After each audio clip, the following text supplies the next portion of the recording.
Sa previous episode, ang lalaking si Rekiro na may codename na Sanrako, ay napatay ang final boss sa isang trash game at dahil dito ay natapos na niya ang larong ito kasama ang babae, kaso lang pati ang babaeng kasama niya ay pinatay niya rin. Isang babaeng may crush kay Rekiro ang palihim na sumusunod sa kanya sa laro at ginagawa nito ang lahat para mapansin lang siya ni Rekiro. Sa isang store hiningi ni Rekiro sa may-ari na bigyan pa siya ng larong trash game para laruin na niya ito.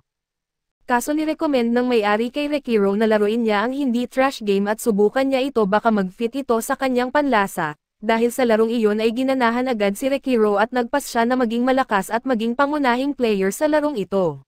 Ang pagtingin sa nakaraan ay nagpapakita na sinusundan ni Ray si Rekiro ng sobrang lapit kaya't nabangga siya sa poste, lagi siyang nakangiti at nag-e-enjoy kaya naman nagsimula siyang mag-isip tungkol sa kanya. Hinanap niya si Ray at kalaunan ay nagkaroon siya ng galing pagdating sa pang-stalk, sinubukan niyang kausapin si Rekiro ng ilang beses kaso siya ay masyadong mahiyain at pabalik sa kasalukuyan, hindi pinalampas ni Ray ang pagkakataon kaya lumapit siya para iligtas si Rekiro. Agad na naghinala si Rekiro sa higanteng knight at inisip niya na baka gusto rin nito makuha ang unique scenario gaya ng gusto ng iba. Alam niyang kailangan niyang mag-isip ng paraan para makatakas at sa kabutihang palad, mukhang handa nang gumawa ng aksyon si Animalia. Ang huling atake ni Animalia ay ang kanyang ultimate skill na mastery at isang digit na lang ang kanyang HP. Ang babaeng ito ay isa na namang baliw sa anime na ito habang ipinaliwanag niya na ang susunod niyang atake ay isang sumpa ng murder-suicide na sumisira sa kalaban at sa kanyang sarili.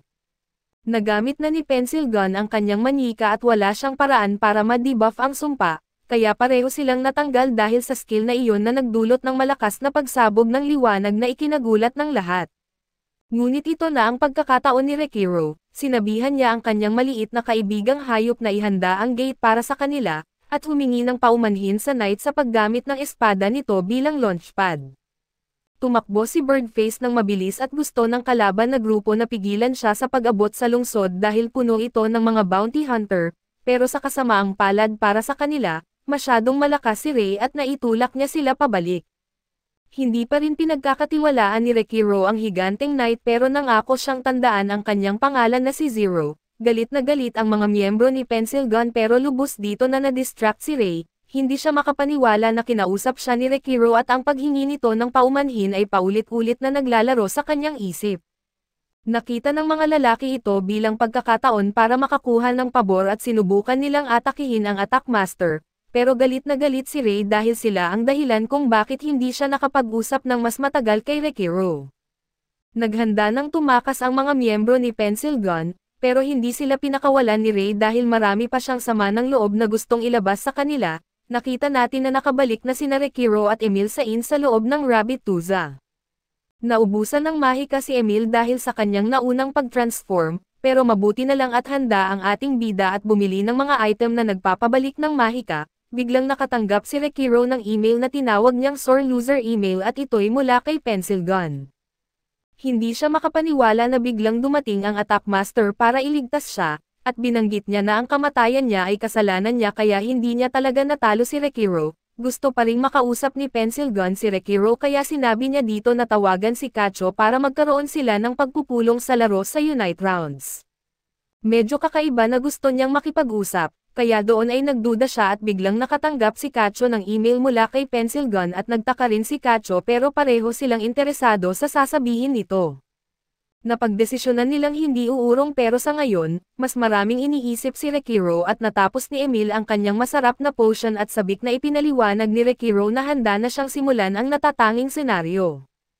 Nagtaka si Rekiro kung ano ang ibig sabihin ng Boss Rabbit tungkol sa pagpapalakas sa kanya, kaya pinas siya ni Emil na ipakita na lang ito sa pamamagitan ng pagdala kay Rekiro sa arena, kung saan sila nagsasanay ng kanilang pinakamatindi na labanan. Dumating sila sa Vorel Coliseum at namangha si Rekiro sa laki nito. Inihayag ni Emil na gusto ng kanyang ama na harapin ni Rekiro ang 10 halimaw doon. Nasabik si Rekiro sa ganitong uri ng boss rush na pagsasanay at ipinaliwanag ni Emil na limitado lang siya sa paggamit ng kanyang armas na vorpal weapon. Walang problema iyon para sa ating bida at handa siyang magpatuloy sa pagtaas ng level hanggang sa maalis niya ang mapanuyang ngiti sa mukha ni Pencil Gun. Nagunat muna ng husto si Rekiro bago ilabas ang kanyang Vorpal Blades of Death at pinakawalan ang unang halimaw. Realistiko ang ating bida dahil hindi niya iniisip na matatalo niya agad ang 10 kalaban ng sunod-sunod sa kanyang unang pagsubok. Plano niyang gamitin ang pagsubok at pagkakamali para matutunan ang mga pattern ng atake ng mga ito at dahan-dahan na makamit ang tagumpay. Nagulat siya sa kanyang unang kalaban dahil isang grupo ng mga aso na palaging lumilitaw na 5 o higit pa ang bilang. Ang average level nila ay 65 kaya nagtataka si Rekiro kung mayroon bang mali. Ipinaliwanag ng kanyang maliit at walang awang kaibigang kuneho na walang pagkakamali at ganoon talaga ang unang kalaban. Alam ni Rekiro na mahihirapan siya at agad siyang binagsak ng mga aso at sa totoong mundo, ipinagdiriwang ni Ray na kinausap siya ni Rekiro at inulit niya ang sandaling iyon sa kanyang isipan, pero hindi iyon sapat para sa maliit na stalker dahil pinaalalahanan niya ang kanyang sarili na magkaroon ng tapang na magpadala ng friend request sa susunod nilang pagkikita. Nagtataka siya kung tatanggapin ito ni Rekiro at ini-imagine niya na malamang na oo ang sagot ng binata. Inisip ni Ray na magiging magkaibigan sila sa totoong buhay pagkatapos nun na nagdulot sa kanya ng labis na kasiyahan. Ang problema lang ay hinanap niya si Rekiro sa third rema matapos niyang harapin ang mga goons, pero hindi niya ito makita kaya nagtataka siya kung ano ang ginagawa nito at nakita natin kung ano ang ginagawa ni Rekiro habang hinarap niya ang mga aso. Maliwanag na iniisip lang ng mga asong ito na siya ay pagkain at tinukoy ni Emil na ito na ang ikapitong pagsubok ni Rekiro at sa kabutihang palad, walang penalty sa pagkamatay sa arena subalit hindi lang ang dami ng mga halimaw at ang kanilang mataas na level ang problema para sa ating bayaning may mukhang ibon, kundi ang kanilang lubos na sabay-sabay na pag-atake. Ginawa ni Rekiro ang lahat ng makakaya niya sa ikapitong pagsubok at napagtanto niyang ang kanilang pagkakasabay ay dahil sa isang commander na nagbibigay ng utos, sapat na beses na niyang nakalaban ang mga ito kaya nagsimula siyang makakita ng pattern.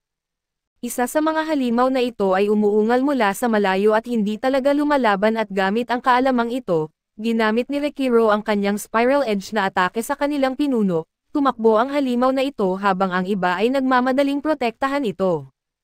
Nagkagulo ang kanilang koordinasyon kaya alam niyang tama siya at dahil dito, ang kailangan lang gawin ni Rekiro ay huwag pansinin ang iba at itoon ang pansin sa commander bago pa ito makapag-utos.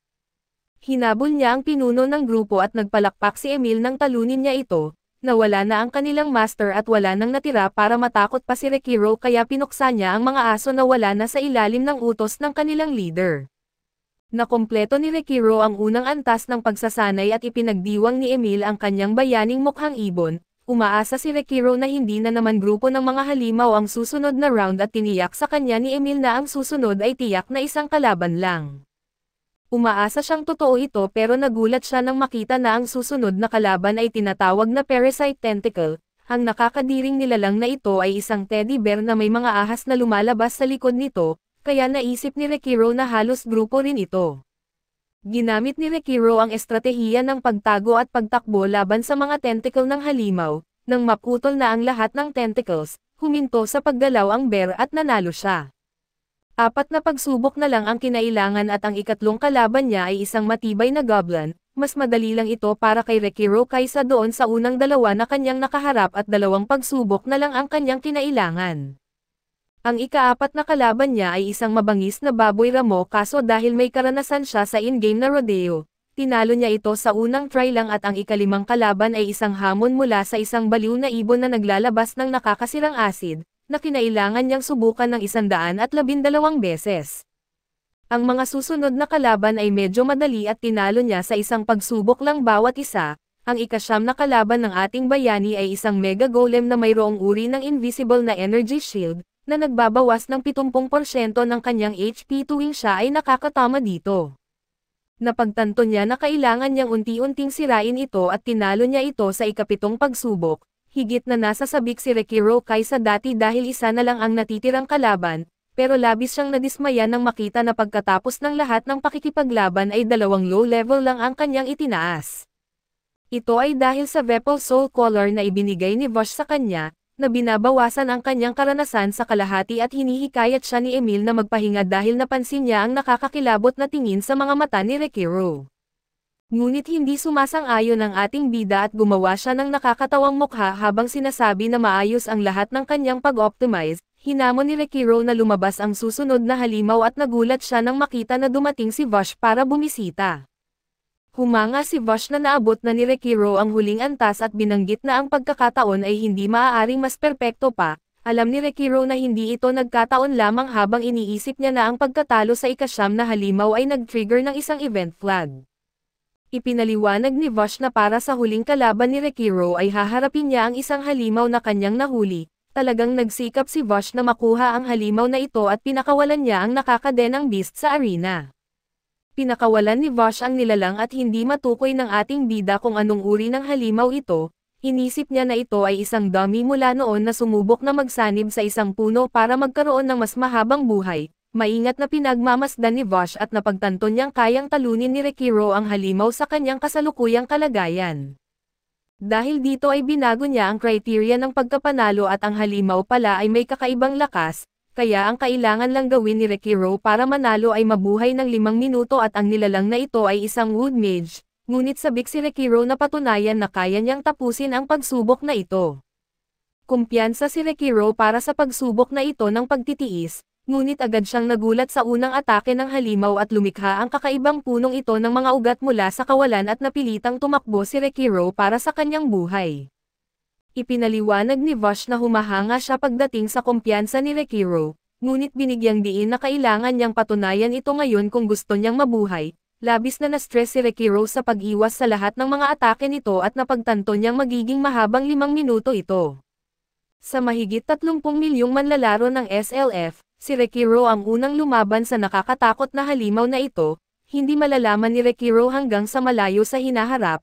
Ngunit nakikita natin na ang Tree Mage na ito ay isang kahangahangang level 120. Kaso dito na nagtatapos ang ating recap. Salamat sa inyong panonood hanggang sa muli.